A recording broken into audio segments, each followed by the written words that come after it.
अस्सलाम वालेकुम everyone and welcome back to my channel. उम्मीद करती हूँ कि आप सब बहुत अच्छे होंगे और अल्हम्दुलिल्लाह मैं भी बहुत अच्छी हूँ। आज के ब्लॉग में हम बात करेंगे कि भाई यूके का सैलरी सिस्टम कैसे काम करता है, कितना आप टैक्स पे करते हैं, कितना आप एनआई पे करते हैं, किस अमाउंट पे आपका टैक्स इंप्लीमेंट नहीं होता, मिनिमम वेज क्या है, टाइप्स ऑफ एम्प्लॉयमेंट यहाँ पे कौन सी कॉमन है। और आज का व्लॉग पूरा सुनने के बाद आपको ये ज़रूर पता चल जाएगा कि अगर आपको यहाँ पे कोई सैलरी ऑफर हो रही है तो उसमें से आप कितना एनआई पे करें, कितना टैक्स पे करें और कितना पैसा आप अल्टीमेटली घर लेके जाएंगे। क्योंकि अगर यूके में अगर आपको सैलरी ऑफर कोई कर रहा है ना 50,000 पाउंड जस्ट सपोज, जो लेकिन आप घर लेके जाते हैं वो आप 40 भी लेके नहीं जाते और फिर लोग सरप्राइज होते हैं जब वो आफ्टर टैक्सेस अप्लाई करके एनआई अप्लाई करने के बाद अल्टीमेट एक अमाउंट ले रहे होते हैं पर मंथ। वो कहते हैं यार हमारा तो गुजारा ही नहीं हो रहा है इसके अंदर।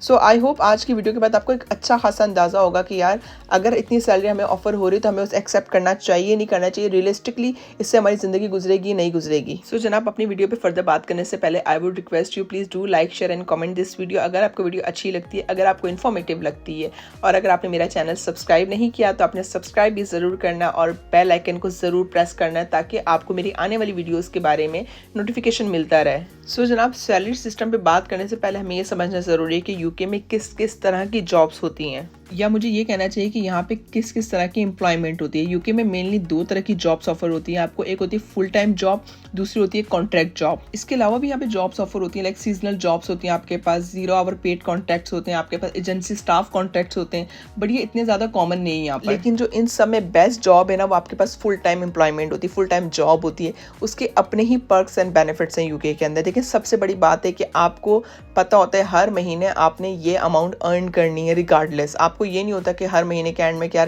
सैलरी कितनी आएगी नहीं आएगी। फुल टाइम जॉब आपको सेंस ऑफ स्टेबिलिटी देता है, आपको ये सेटिस्फेक्शन होती है कि यार मैं at the end of the day घर कुछ लेके जाऊंगा। उसके अलावा यूके में फुल टाइम जॉब्स आपको पेंशन ऑफर करती हैं, आपको पेड लीव्स ऑफर करती हैं, आपको पेड सिक लीव्स ऑफर करती हैं, इवन के पेड हॉलीडेज ऑफर होती हैं आपको। ठीक है, ये कंपनी टू कंपनी वेरी करता है कौन कितनी ज़्यादा आपको लीव्स दे रहा है, कौन कितनी ज़्यादा आपको हॉलीडेज दे रहा है। और जो सबसे बड़ा बेनिफिट मुझे लगता है ना वो होता है पेरेंटल लीव अलाउंस। जब आप प्रेग्नेंट होते हैं तो आपको यहाँ पे 6 month up to even 9 months depend करता है कंपनी क्या आपको ऑफर कर रही है, आपको ईजिली पेड मिलता है यहाँ पे। एंड जस्ट सपोज आप किसी कंपनी के साथ फुल टाइम परमानेंट जॉब कर रहे हैं और वो आपको निकालना चाहते हैं, आप तो ऐसा नहीं खड़े खड़े निकाल देंगे, वो आपको प्रायर नोटिस देते हैं 1 से 2 मंथ्स एडवांस, फिर आपको वो निकालते हैं। इतने टाइम में आपके पास टाइम होता है कि यार आप कहीं और जाके अप्लाई कर लो ना। ऐसा अमूमन होता है कि हमारे कंट्रीज़ में तो खड़े खड़े निकाल दिया जाता है, कोई नोटिस वोटिस का मतलब सिस्टम नहीं होता है सच। अच्छा जनाब यहाँ पे सेकंड टाइप ऑफ जो जॉब है वो भी बड़ी कॉमन है यहाँ पे, वो है कॉन्ट्रैक्ट जॉब्स। कॉन्ट्रैक्ट जॉब्स का तो अब काफ़ी ज़्यादा रिवाज हो गया है, मतलब आपको हो सकता है एज अ कॉन्ट्रैक्ट 6 मंथ्स के लिए हायर किया जाए, साल के लिए हायर किया जाए, 2 साल के लिए हायर किया जाए, 3 साल के लिए हायर किया जाए। लेकिन इट्स डिपेंड्स कि कंपनी आपको क्या ऑफर कर रही। हो सकता है पर आवर कॉन्ट्रैक्ट हो आपको उनके साथ कि भाई आपने इतने आवर्स हमारे लिए काम करना है पर वीक। अच्छा जो कॉन्ट्रैक्ट जॉब्स होती है ना इसके अंदर आपको पता होता है कि आपका इस पीरियड पे कॉन्ट्रैक्ट शुरू हो रहा है और इस वक्त ही ख़त्म हो जाएगा। और ज़्यादातर ये होता है कि अपने आप को ये लोग सेल्फ एम्प्लॉयड रजिस्टर करवाते हैं, इवन जो फ्रीलांसर होते हैं वो भी एज अ कॉन्ट्रैक्ट काम कर रहे होते हैं यहाँ पर। इसका मतलब ये होता है कि इनकी जो टैक्स का सिस्टम होता है ना, मतलब टैक्स पे करना होता है, एनआई पे करना होता है, ये इन्होंने खुद पे करना होता है। ज़्यादातर लोग अकाउंटेंट रखे होते हैं इन्होंने पर्सनल, वो इनके बिहाफ पे सब कुछ मैनेज कर रहे होते हैं। पर इस तरह की जॉब्स के ना बहुत से नुकसानात भी हैं, लाइक फुल टाइम एम्प्लॉयमेंट तो है नहीं आपकी, नई परमानेंट जॉब है तो आपको कंपनी का किसी किस्म का बेनिफिट ऑफर नहीं होता, किसी किस्म के पर्क्स ऑफर नहीं होते, किसी किस्म के अलाउंस ऑफर नहीं होते आपको। पर जो सबसे बड़ा बेनिफिट आपको इस तरह की जॉब्स का होता है ना वो तो you become your own boss. आप अपने हिसाब से अपना काम कर सकते हैं, आपकी अपनी टर्म्स एंड कंडीशन होती है जो अपने क्लाइंट्स के आगे आप रख लेते हैं कि भाई मैं इस आवर्स पे काम करना चाहता हूँ, इस तरह से काम करना चाहता हूँ। और अमूमन कंपनी उन कंडीशंस को मानती है because they want to hire you for particular job. अच्छा उसके अलावा ये होता है कि इसके अंदर आपको ये पर्क होता है कि भाई आप ना जो आप कमा रहे होते हैं वो डबल ट्रिपल कमा रहे होते हैं, आप सैलरी अपने हिसाब से मांग रहे होते हैं। क्योंकि ज़्यादातर जो कॉन्ट्रैक्ट जॉब्स होती है ना वो उनको ऑफर होती है जिनके पास कोई स्पेशलाइज स्किल होती है, स्पेशलाइज कोई नॉलेज होती है उनके पास। ज़्यादातर जो बिजनेस कंसल्टेंट होते हैं या फाइनेंशियल कंसल्टेशन प्रोवाइड कर रहे होते हैं, जो एनालिस्ट होते हैं, ये सब यहाँ पे कॉन्ट्रैक्ट जॉब्स कर रहे होते हैं। अच्छा रिगार्डलेस ऑफ आप क्या जॉब करें और किसके लिए जॉब करें, किस टाइप की जॉब करें, यूके में एक ना पर्टिकुलर डिसाइडेड वेज सिस्टम है। गवर्नमेंट ने ऑलरेडी डिसाइड किया हुआ है कि मिनिमम वेज तो आपको इतनी पे होनी ही होनी है और ये हर बंदे को पे होती है, इससे नीचे पे आपको कोई हायर नहीं कर सकता। अगर आपको कोई हायर करता है तो आप सिंपली नो भी कर सकते हैं, उसकी कंप्लेन भी कर सकते हैं जाके गवर्नमेंट को।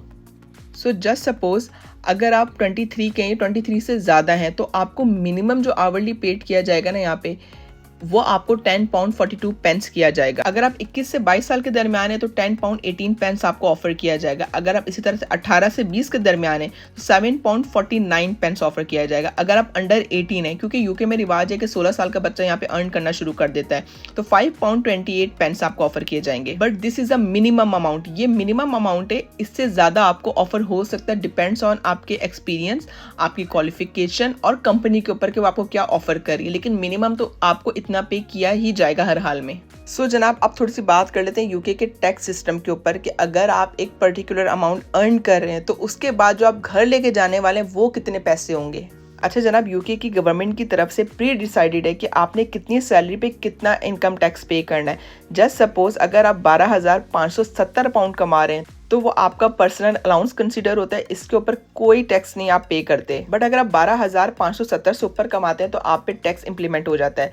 जस्ट सपोज अगर आपका बेसिक पे रेट है 12,571 से लेके 50,270 के दरमियान, पाउंड की बात कर रही हूँ यहाँ पर मैं, तो आप पे 20% टैक्स अप्लाई होगा। अगर आपकी सैलरी 50,271 पाउंड से ज़्यादा है, up to 1,25,140 pound per year, तो आपने उसके ऊपर जो टैक्स पे करना है वो है 40%। और अगर 1,25,140 से ऊपर जाते हैं आप, आपकी सैलरी से भी ज़्यादा है, तो आप 45% टैक्स पे करेंगे अपनी सैलरी पे।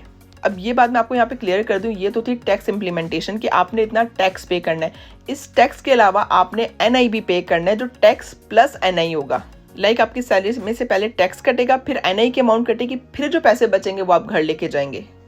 और जो NI की अमाउंट है वो भी गवर्नमेंट की तरफ से प्री डिसाइडेड है। जस्ट सपोज अगर आप 1,048 पाउंड कमा रहे हैं अप टू 4,189 पाउंड, तो आपने 12% अपना NI पे करना है। और अगर आप 1,189 पाउंड से ज़्यादा कमाते हैं तो आपने 2% NI पे करना होता है। अच्छा, मैं आपको एक यहाँ पे ना रियल टैक्स कैलकुलेशन भी करके दिखा देती हूँ कि अगर जस्ट सपोज आपको 40,000 पाउंड पर ईयर ऑफर हुई है तो आप कितनी सैलरी घर लेके जाएंगे यहाँ से। अच्छा, ये जो मैं कैलकुलेशन कर रही हूँ गवर्नमेंट की ऑफिशियल वेबसाइट से कर रही हूँ। अगर हम अर्न करते हैं 40,000 पाउंड पर ईयर, तो वो यहाँ पूछ रहे हैं कि आपकी पेंशन की एज है, तो जी हमारी पेंशन की एज अभी नहीं है। टैक्स कोड हमें याद नहीं है। Do you pay that Scottish income tax rate? No, हम नहीं पे करते क्योंकि हम इंग्लैंड साइड पे रहते हैं। सो दिस इज़ अ सम कि भाई हम 40,000 पर ईयर कमा रहे हैं, ये भी नहीं पे करते, हम पेंशन की एज भी नहीं है, तो जो हमारा टोटल निकल के आता है वो हम जो घर लेके जाएंगे इनकम, और ये इनकम हम ईयरली घर लेके जाने वाले हैं, ये है 31,224.20 पेंस। सो जो ईयरली हम इनकम टैक्स पे करेंगे वो है 5,484.20 पेंस, और हम NI पे करें 3,291.60 पेंस। अगर हम बात करते हैं कि पर मंथ कितना लेके जाएंगे घर, तो पर मंथ जो हम सैलरी लेके जाएंगे वो 2,602.01 पेंस पर मंथ सैलरी घर लेके जाएंगे हम। और जो इनकम बिफोर टैक्स होगी हमारी वो 3,333.33 पेंस पर मंथ है। सो जो हमने मंथली टैक्स पे करना है वो है 731.32 पेंस। तो आप देख सकते हैं अगर 40,000 आपको सैलरी ऑफर्ड हो रही तो भी आप घर जो लेके जा रहे हैं वो 2,600 लेके जा रहे हैं। मतलब कहने को तो आपको 40,000 मिल रही है, पर जो आप घर लेके जा रहे हैं अल्टीमेटली वो आप सिर्फ 2,600 पाउंड लेके जाएंगे। एंड गेस व्हाट, ये जो 40,000 पाउंड पर ईयर है ना, ये हर बंदा नहीं कमा रहा है यूके में, ये बहुत कम लोग कमा रहे हैं। जो एवरेज सैलरी पर पर्सन यूके में है, मतलब पर ईयर जो आपकी सैलरी बनती है एक बंदे की, वो बनती है 31,876 पाउंड। एंड होल्ड ऑन, जो ये सैलरी है ये प्री टैक्स सैलरी है, this is not after tax. After tax लोग इससे भी कम लेके जाते हैं, जो मैंने आपको भी 40,000 पे बताया है। पर जाहिर सी बात है ये सैलरी भी डिपेंड करती है कि आपका कितना एक्सपीरियंस है, आप किस सेक्टर में जॉब कर रहे हैं, जॉब की टाइप क्या है, जॉब की नेचर क्या है, इन सब चीज़ों को मिला के ना आपकी सैलरी डिसाइड होती है यहाँ पर। सो यूके में सिंपल सा रूल है, जितना ज़्यादा आप कमाएंगे उतना ज़्यादा आप टैक्स पे करेंगे। अगर आप 50,000 प्लस कमाते हैं तो आप 40% दे रहे हैं। अगर आप 1,25,000 पाउंड से ऊपर कमा रहे हैं सालाना तो आप 45% टैक्स में पे कर रहे हैं विदाउट NI भी इंक्लूड होगा इसके अंदर। जो आप घर लेके जाएंगे वो हार्डली 86,000 पाउंड होगा। बट जनाब, this is how UK salary system works. I hope आपको आज का ब्लॉग अच्छा लगा होगा, आपको कुछ इनसाइट मिली होगी यहाँ के सैलरी सिस्टम के ऊपर, और आपको अंदाज़ा होगा कि अगर आपको कोई 40,000 ऑफर कर रहा है तो अल्टीमेटली आप घर कितना लेके जाएंगे और आपका गुजारा हो सकता है सैलरी में या नहीं हो सकता। चलिए जनाब, इस व्लॉग को यहीं एंड करते हैं। इंशाल्लाह नेक्स्ट व्लॉग में आपसे फिर मुलाकात होगी। तब तक अपना बहुत ख्याल रखिएगा, मुझे दुआ में याद रखिएगा। टेक केयर, बाय बाय, अल्लाह हाफिज़।